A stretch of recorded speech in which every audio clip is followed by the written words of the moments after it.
Assalomu alaykum aziz tinglovchilar. Mening ismim Shoira Bo'ribekova. Bugundan boshlab men sizlarning moliyaviy savodxonlik bo'yicha shaxsiy treneringiz bo'laman. Treninglarimiz davomida sizlar bilan hayotda har kuni kerak bo'ladigan moliyaviy bilimlar, tajribalar va amaliy ko'nikmalarni o'rganamiz.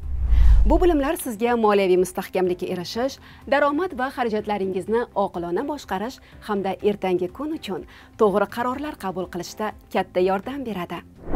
Bugungi birinchi onlayn mashg'ulotimiz mavzusi moliyani to'g'ri boshqarish. Bu shaxsiy moliyaviy barqarorlik sari tashlanadigan birinchi va eng muhim qadamdir. Unda birinchi treningimizni boshlaymiz.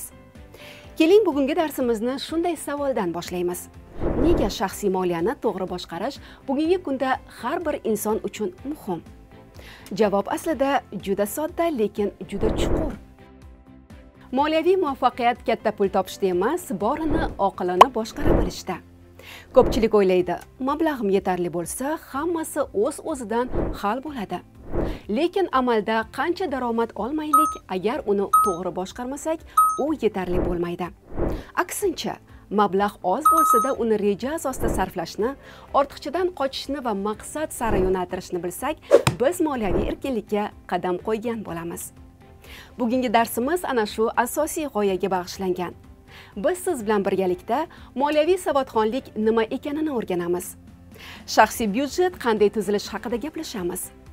Xarajatlarimizni tahlil qilamiz va eng muhimi, barqaror moliyaviy hayot sari amaliy yo'l qanday boshlanishini ko'rsatamiz.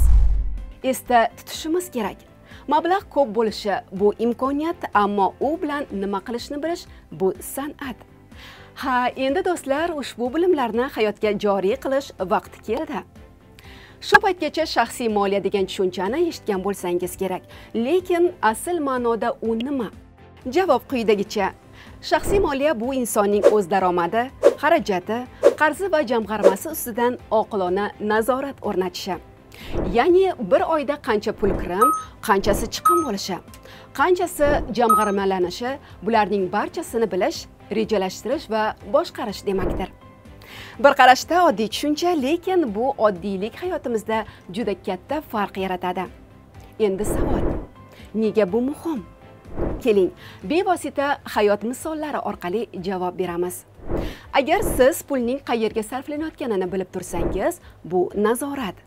Agar sizda jamg'arma bo'lsa, bu xavfsizlik. Agar siz rejasiz harakat qilmasangiz, bu barqarorlik. Va agar siz har oy o'zingizni, moliyaviy harakatlaringizni ko'zdan kechirsangiz, bu mas'uliyat.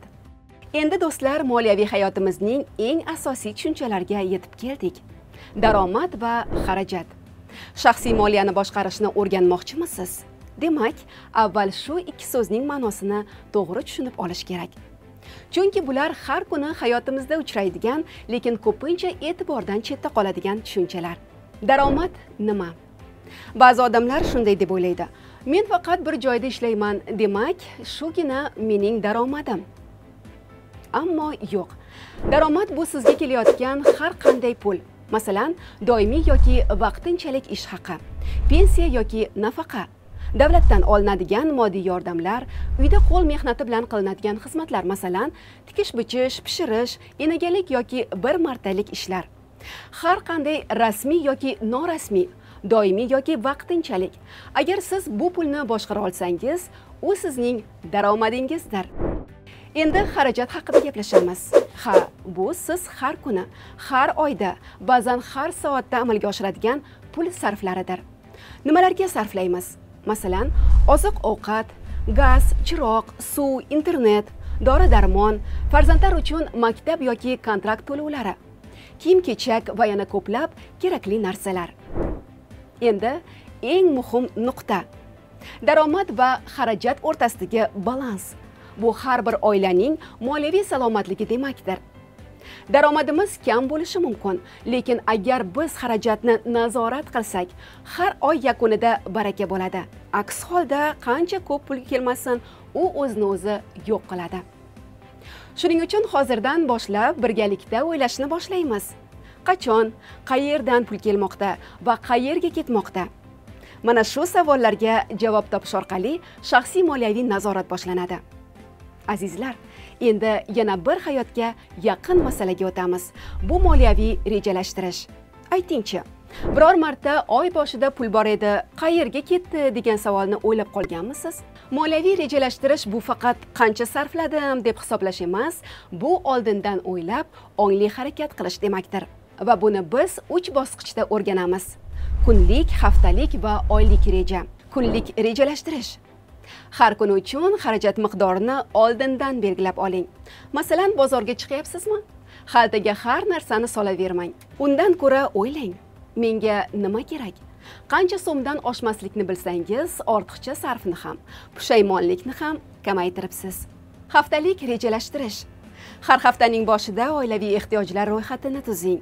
Ayrimlar shunday deydi: qo'limda ro'yxat bo'lsa ham baribir boshqa narsalar olib qo'yaman. Shunda savol bering.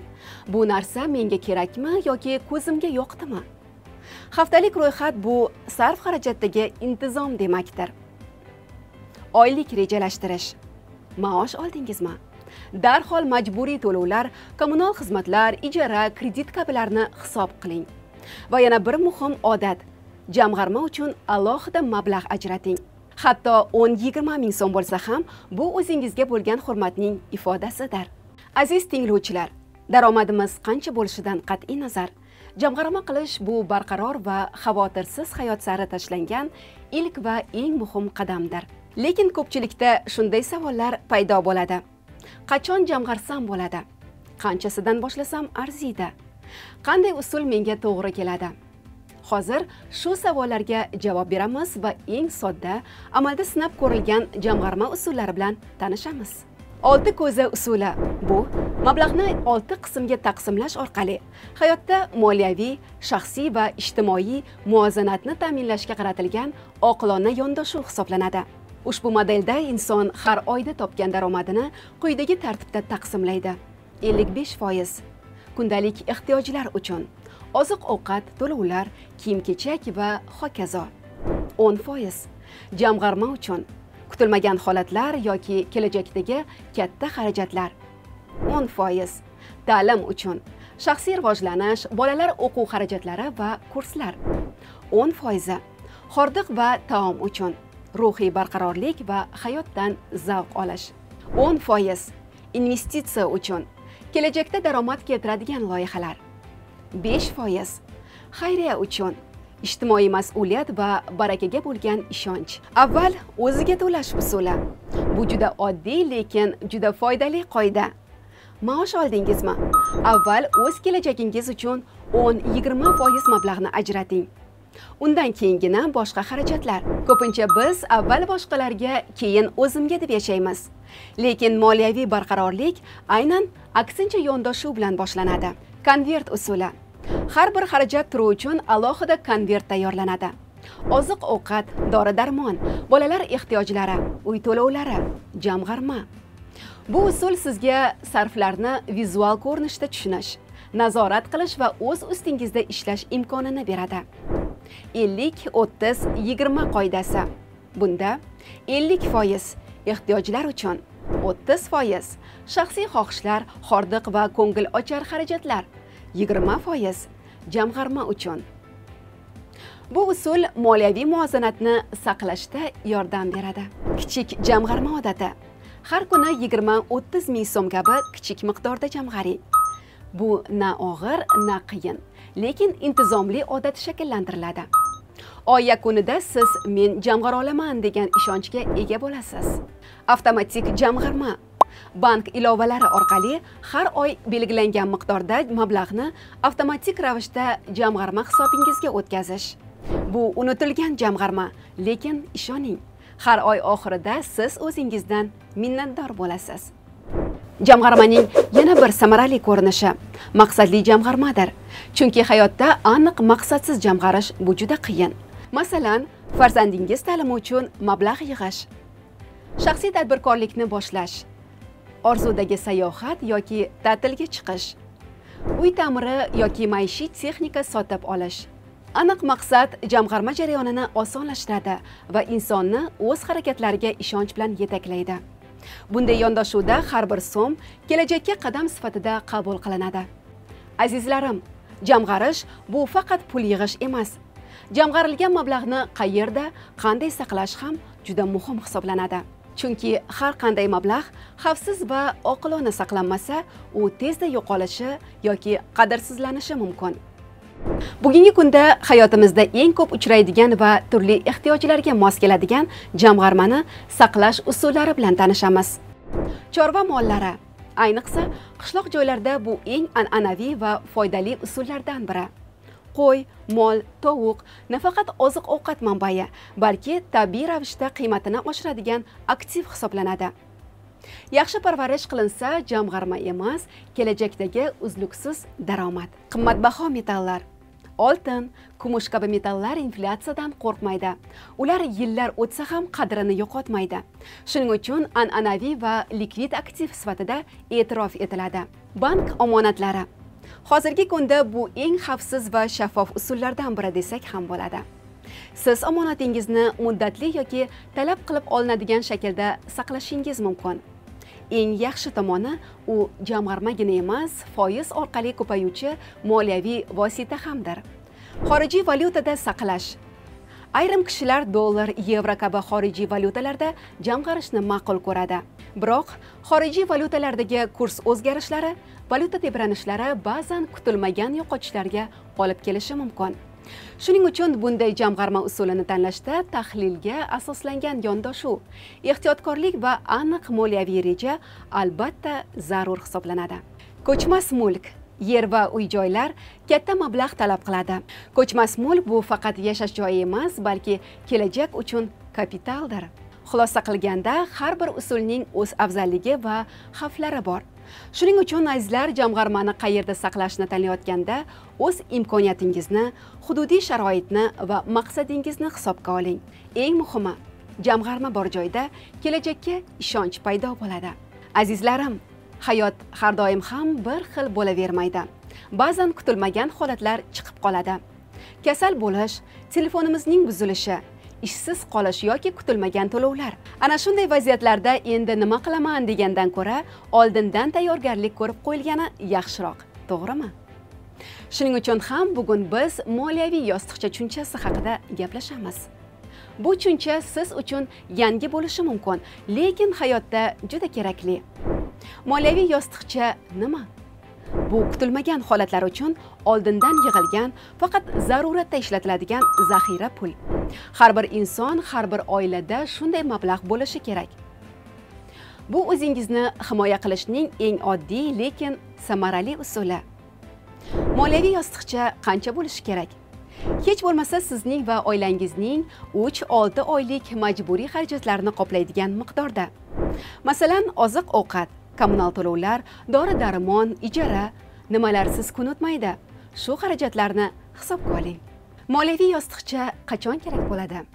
To'satdan kasal bo'lib qolsangiz, ishsiz qolsangiz, sovutgich, gaz plitasi yoki telefoningiz ishdan chiqsa, tezkor ta'mir yoki kutilmagan to'lovlar yuzaga kelsa, shu paytda qarz so'ramasdan qanday qilib chiqaman bu vaziyatdan deb sarosimaga tushmasdan tayyor pul bilan muammoni hal qilish, bu juda katta erkinlik demakdir.